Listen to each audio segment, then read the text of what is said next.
রংপুরে এবার কাঁচামরিচের বাম্পার ফলন হয়েছে। ভালো ফলন হলেও দাম নিয়ে চিন্তার ভাঁজ চাষিদের কপালে।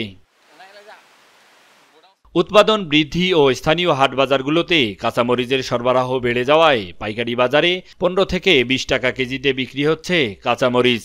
দাম কম হওয়ায় লোকসানের মুখে পড়েছেন এ অঞ্চলের মরিচ চাষিরা।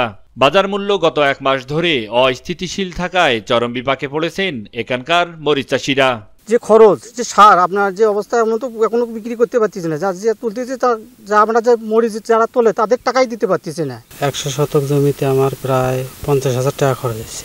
মনে করো 10 টাকা কেজি মরিচ বিক্রি করতেছি, তোলানিকে দেওয়া লাগতেছে 6-7 টাকা কেজি।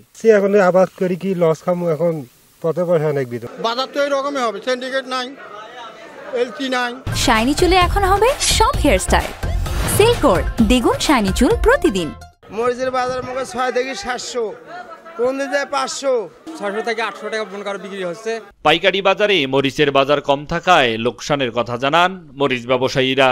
মরিচের ফলন বেশি, এই কারণে মরিচের দাম কম। সবাই মরিচ কিনলাম 500, 600, 750, 700, এখন কিনলাম 800, এখন 800 70 কেজি, 18 কেজি, আমার লস হবে।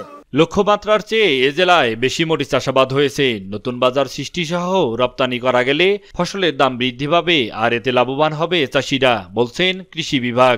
আমরা নতুন নতুন বাজার সৃষ্টি করতে পারি, রপ্তানি করতে পারি, সেক্ষেত্রে কিন্তু আসলে আমাদের এই ফসলগুলোর দাম হয়তো আরও বৃদ্ধি পাওয়া সম্ভব।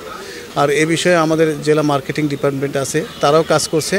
আশা করি আমরা নিকট ভবিষ্যতে হয়তো কৃষকরা আরো ভালো দাম পাবে। উত্তরাঞ্চলের অন্যতম অর্থকারী ফসল মরিচ। সরকারি উদ্যোগে বিদেশে রপ্তানি হলে এদেশে মরিচ চাষিরা মরিচের ন্যায্য মূল্য পাবে, এমনটাই প্রত্যাশা চাষিদের।